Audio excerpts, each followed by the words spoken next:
So first, my lord, we have challenged the amendments brought to the Foreign Contribution Regulation Act of 26 by the Finance Act of 2016. And in essence, my lord, those amendments were that prior to that amendment, we have actually in our written submissions, my lord, we have given a chart of the amendments. And the amendment regarding the FCRA is at page 10. I'm sorry, generally, my lord, we don't interrupt. But by a judicial order, my lords have been pleased to separate and detag the issue regarding FCRA. There is a judicial order passed by your lordships. No, my lord, Lord, he has started with that, my lord. Therefore, I'm just pointing out what we have challenged in this petition. If your lordship just sees, in this petition, which is before your lordship today, we have challenged the amendments made to the FCRA also by way of the Finance Bill of 2016. And the amendment was that prior to that, the foreign contributions were prohibited to political parties and candidates and public servants. By this amendment, they have effectively permitted foreign contributions by saying that any contribution made by way of donation through a subsidiary of a foreign company which is registered in India will not be treated as a foreign source. So by this amendment, effectively, you have allowed, so for example, my lord, suppose, I'm just giving an example, a foreign company wanted to donate money to a political party. It was earlier totally prohibited from doing so, and in fact, one of these cases went to in fact, this amendment was in a way brought in order to overcome a judgment of the Delhi High Court, by which the Delhi High Court held that both the BJP and the Congress party had received foreign contributions through a subsidiary of a foreign company. At that time, it was Sterlite, which was a subsidiary of Vedant Resources, which was a UK-based company. And they said that therefore appropriate action should be taken against these political parties. To overcome that, my lord, a retrospective amendment was brought through the Finance Act into FCRA by saying that if the donation is made by a subsidiary of a foreign company, in that case also that was a subsidiary, Sterlite was a subsidiary of Vedant Resources UK, then that will not be treated to be a foreign source. So this is the amendment which has been brought, and we have mentioned this, my lord, at page 10 of our written submission. That has, strictly speaking, no relevance to the challenge on the electoral bond scheme. True. But I am only saying that... Which is perhaps why the solicitor mentioned that. Yes. But that has been detached. That issue was detached. Segregation of 3 cases. 31st of January 23 order, your lordships, my lord, were pleased to segregate.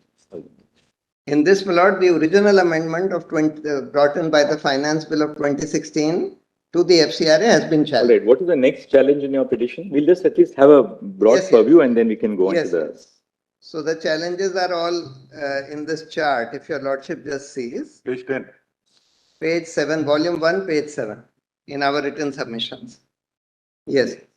So first is the amendment made to the Representation of People Act. Earlier, my lord, the Act said 29C. On the left side is the original and the right side is the amended. Earlier, my lord, the Act said, RP Act said, the treasurer of a political party or any other person authorized by the political party in this behalf shall in each financial year prepare a report in respect of the following, namely, A, the contributions in excess of 20,000 rupees received by such political party from any person in that financial year. B, contributions to political parties are exempted at both ends. That is, it's exempted at the end of the party which receives the donations from tax, and it is also exempted at the end of the donor. That is, the donor can claim an exemption by way of the donations that they have given to a political party. Now, Your Lordship will see the amendment. I have highlighted the relevant part.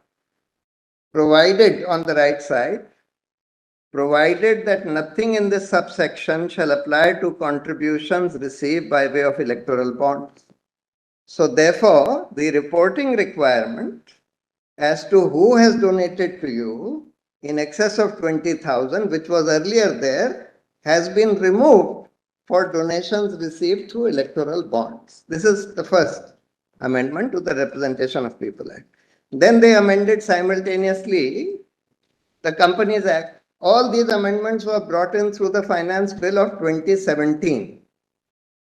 Finance Act of 2017. Now the Companies Act 182 originally prescribed, notwithstanding anything contained in any other provision, a company other than a government company and a company which has been in existence for less than 3 financial years may contribute any amount directly or indirectly to any political party, provided that the amount referred to in subsection 1, as the case may be, the aggregate of the amounts that may be so contributed by the company in any financial year shall not exceed, this is important, shall not exceed 7.5% of its average net profits during 3 immediately preceding financial years. So there was a limit, there was a cap of 7.5% of last 3 years average profits on the amount of corporate donations that any company could give to a political party.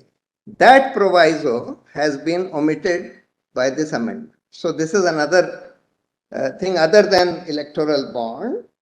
Simultaneously, my Lord, a slew of changes were made. One was, and all these have been challenged in our petition. Then, my Lord, 182.3. Every company shall disclose in its annual profit and loss account any amount or amounts contributed by it to any political party during the financial year to which the account relates, giving particulars of the total amount contributed and the name of the party which has to which such amount has been contributed. So earlier the requirement was that you have to disclose which political party you have donated to. Now, my Lord, in the amendment, they say, provided every company shall disclose in its profit and loss account the total amount contributed to it under this section during the financial year to which the account relates, provided that a company may make contribution through any instrument issued pursuant to the scheme notified under the Act for the time being in force for contribution to political parties. So therefore, now, after the amendment, all that they have to disclose is the total amount, not the donee political party. They don't have to disclose which is the political party to whom they have given these electoral bonds. Earlier, there was a requirement to disclose that. Then, Income Tax Act. This has also been amended by this. So earlier, 13A said, any income of a political party which is chargeable under the head income from house property, income from other sources, or income by way of voluntary contributions received by a political party from any person shall not be included in the total income of the previous year of such political party. And then proviso said, provided that Yes.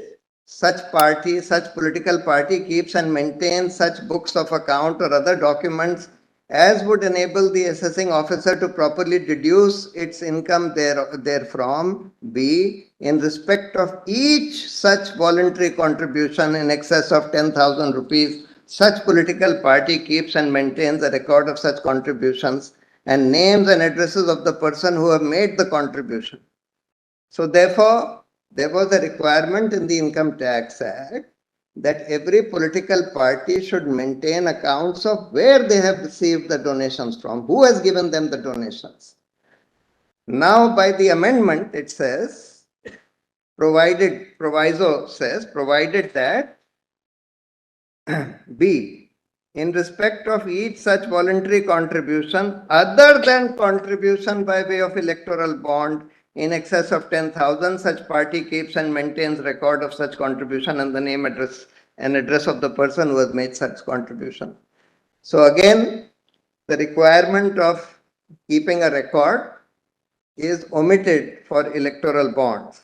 And then, my lord, D, no donation exceeding 2,000 rupees is received by such political party otherwise than by account pay check drawn on a bank or an account pay draft or use of electronic clearing system through a bank account or through electoral bond.